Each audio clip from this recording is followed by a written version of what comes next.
ಮೊದಲಿಗೆ ನೋಡಿ ನಾನೊಂದು ಬೌಲಿಗೆ 2 ಕಪ್ನಷ್ಟು ಉದ್ದಿನ ಬೇಳೆನ ಹಾಕ್ತಾ ಇದ್ದೀನಿ.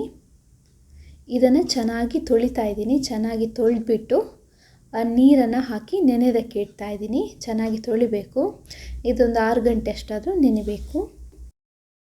ನಾನು ನೋಡಿ ರಾತ್ರಿ ನೆನೆಯೋದಕ್ಕೆ ಇಟ್ಟಿದ್ದೆ. ಬೆಳಗ್ಗೆ ಚೆನ್ನಾಗಿ ನೆಂದಿದೆ ಇದು.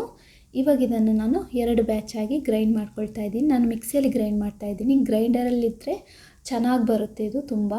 ಮಿಕ್ಸಿಯಲ್ಲಿ ಮಾಡೋದಾದರೆ ನಾನು ಫುಲ್ ಡ್ರೈ ಮಾಡಲಿಲ್ಲ, ನೀರನ್ನು ತೆಗೆದಿಲ್ಲ ಉದ್ದಿನ ಬೇಳೆಯಿಂದ. ನಾನು ಮಿಕ್ಸಿಯಲ್ಲಿ ಫುಲ್ ಡ್ರೈ ಮಾಡಿದರೆ ಗ್ರೈಂಡ್ ಮಾಡೋದಕ್ಕೆ ಆಗೋದಿಲ್ಲ. ಕೆಲವರಿಗೂ ಇದೇ ಪ್ರಾಬ್ಲಮ್ ಬರ್ಬೋದು. ಅದಕ್ಕೆ ನೋಡಿ ಸ್ವಲ್ಪ ನೀರು ಹಂಗೆ ಇದೆ. ಬೇಕಿದ್ದರೆ ಇನ್ನೊಂದು ಚೂರು ನೀರು ಹಾಕಿಬಿಟ್ಟು ತುಂಬ ಸಾಫ್ಟಾಗಿ ಇದನ್ನು ಗ್ರೈಂಡ್ ಮಾಡ್ತಿರ್ತೀನಿ. ಇದು ಮೇನ್ ಸ್ಟೆಪ್. ಗ್ರೈಂಡರಲ್ಲಾದರೆ ಅದು ತುಂಬ ಸಾಫ್ಟ್ ಆಗುತ್ತೆ. ಮಿಕ್ಸಿಯಲ್ಲಿ ನಾವು ತುಂಬ ಹೊತ್ತು ಸ್ವಲ್ಪ ಗ್ರೈಂಡ್ ಮಾಡ್ತಾನೆ ಇರಬೇಕು. ಅದು ತುಂಬ ಸಾಫ್ಟ್ ಆಗೋ ತನಕ ನಾವು ಮಿಕ್ಸಿಯಲ್ಲಿ ಗ್ರೈಂಡ್ ಮಾಡಬೇಕು. ಆವಾಗಲೇ ಈ ಉದ್ದಿನ ವಡೆ ಇದಲ್ವ ಸಾಫ್ಟಾಗಿ ಬರುತ್ತೆ, ಕ್ರಿಸ್ಪಿಯಾಗಿ ಬಂದು ಸಾಫ್ಟಾಗಿರುತ್ತೆ. ನಾನು 2 ಬ್ಯಾಚಾಗಿ ಗ್ರೈಂಡ್ ಮಾಡಿದ್ದೀನಿ. ನೋಡಿ 2 ಸಾರಿ ಕೂಡ ತುಂಬ ಸಾಫ್ಟಾಗಿ ಗ್ರೈಂಡ್ ಮಾಡಿ ತಂದಿದ್ದೀನಿ. ನೀರು ಬೇಕಾದರೆ ಸ್ವಲ್ಪ ಹಾಕಿಬಿಟ್ಟೆ ಗ್ರೈಂಡ್ ಮಾಡಿ, ಚೆನ್ನಾಗಿ ಗ್ರೈಂಡ್ ಮಾಡಿ ಮಾತ್ರ. ನೋಡಿ ರುಬ್ಬಿಯಾಗಿದೆ. ಇವಾಗ ಇದಕ್ಕೆ ರುಚಿಗೆ ಬೇಕಾದಷ್ಟು ಉಪ್ಪನ್ನು ಹಾಕಿದ್ದೀನಿ.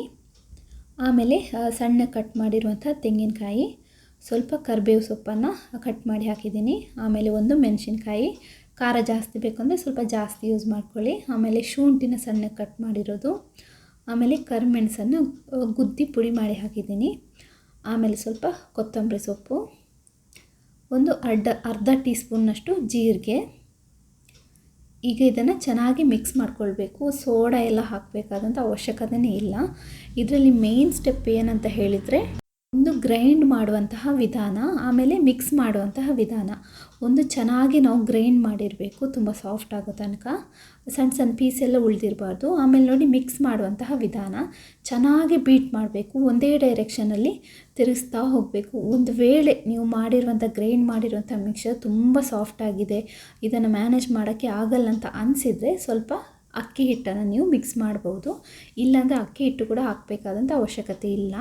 ಇಷ್ಟು ಕನ್ಸಿಸ್ಟೆನ್ಸ್ ಬಂದಿದ್ದರೆ. ನಾನು ಚೆನ್ನಾಗಿ ಬೀಟ್ ಮಾಡಿದ್ದೆ. ಅಟ್ಲೀಸ್ಟ್ ಒಂದು 4 ನಿಮಿಷನಾದರೂ ಬೀಟ್ ಮಾಡಬೇಕು. ಈ ಎಣ್ಣೆಗೆ ಇದನ್ನು ಹೇಗೆ ಹಾಕೋದಂದರೆ, ಮೊದಲಿಗೆ ನಾವು ಕೈಯನ್ನು ನೀರಿನಲ್ಲಿ ಹತ್ಕೊಳ್ಬೇಕು. ಆಮೇಲೆ ನೋಡಿ ಈ ಥರ ಸ್ವಲ್ಪ ಹಿಟ್ಟು ತೆಗೆದು ಈ ಥರ ಉಂಡೆ ಕಟ್ಟಿದರೆ ಕೈಗೆ ಅಂಟೋದಿಲ್ಲ, ಈಸಿಯಾಗಿ ಬರುತ್ತೆ ಶೇಪ್ ಕೊಡೋದಕ್ಕೆ. ಈ ಥರ ಹೋಲ್ ಮಾಡಿ ಎಣ್ಣೆಗೆ ಈ ಥರ ಹಾಕಿದ್ರೆ ಆಯಿತು ಅಷ್ಟೇ. ಕಷ್ಟ ಆದರೆ ನೀವು ಸ್ಪೂನ್ ಹೆಲ್ಪಿಂದ ಕೂಡ ಮಾಡ್ಕೊಳ್ಬೋದು. ಹಿಟ್ಟು ನಿಮಗೆ ಮ್ಯಾನೇಜ್ ಮಾಡೋಕ್ಕೆ ಆಗಿಲ್ಲ ಅಂದರೆ ಸ್ವಲ್ಪ ಅಕ್ಕಿ ಹಿಟ್ಟನ್ನು ಮಿಕ್ಸ್ ಮಾಡಿ ಅಷ್ಟೇ, ಇಲ್ಲಾಂದರೆ ಹಾಕೋಕ್ಕೆ ಹೋಗಬೇಡಿ. ಈ ಕಡೆ ಎಣ್ಣೆ ಕೂಡ ಬಿಸಿಯಾಗಕ್ಕೆ ಇಟ್ಟಿದ್ದೆ. ಸ್ವಲ್ಪ ಹಿಟ್ಟು ಹಾಕಿ ನೋಡುವಾಗ ಅದು ಹಾಕ್ತಾ ಕೂಡಲೇ ಮೇಲೆ ಬಂದರೆ ಕರೆಕ್ಟಾಗಿ ಬಿಸಿಯಾಗಿದೆ ಅಂತ ಅರ್ಥ. ಆಮೇಲೆ ನೋಡಿ ಒಂದೊಂದೇ ವಡೆನ ಹಾಕ್ತಾ ಹೋಗ್ತೀನಿ ಎಣ್ಣೆಯಲ್ಲಿ. ಈ ಥರ ಹೋಲ್ ಮಾಡಿ ಹಾಕಿದ್ರಾಯಿತು.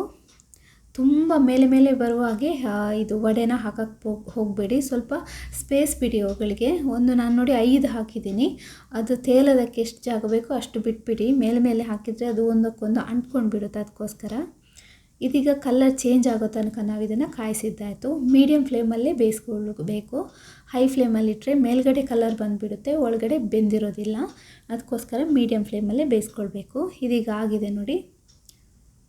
ಮೇಯ್ನ್ 2 ಸ್ಟೆಪ್ಪನ್ನು ಫಾಲೋ ಮಾಡಿ. ಒಂದು ಗ್ರೈಂಡ್ ಮಾಡಬೇಕಾದ್ರೆ, ಆಮೇಲೆ ಒಂದು ಚೆನ್ನಾಗಿ ಮಿಕ್ಸ್ ಮಾಡಬೇಕಾದ್ರೆ. ಇದೆರಡು ಸ್ಟೆಪ್ಪನ್ನು ನೀವು ಕರೆಕ್ಟಾಗಿ ಫಾಲೋ ಮಾಡಿದರೆ ಹೋಟೆಲ್ನಲ್ಲಿ ಸಿಗೋ ಥರನೇ ವಡೆ ನೀವು ಕೂಡ ಮನೆಯಲ್ಲೇ ಮಾಡ್ಕೊಳ್ಬೋದು. ಈ ವಿಡಿಯೋ ಇಷ್ಟ ಆದರೆ ಲೈಕ್ ಮಾಡಿ, ಹಾಗೆಯೇ ಚಾನಲ್ ಸಬ್ಸ್ಕ್ರೈಬ್ ಮಾಡಿಲ್ಲ ಅಂದರೆ ಸಬ್ಸ್ಕ್ರೈಬ್ ಮಾಡಿ.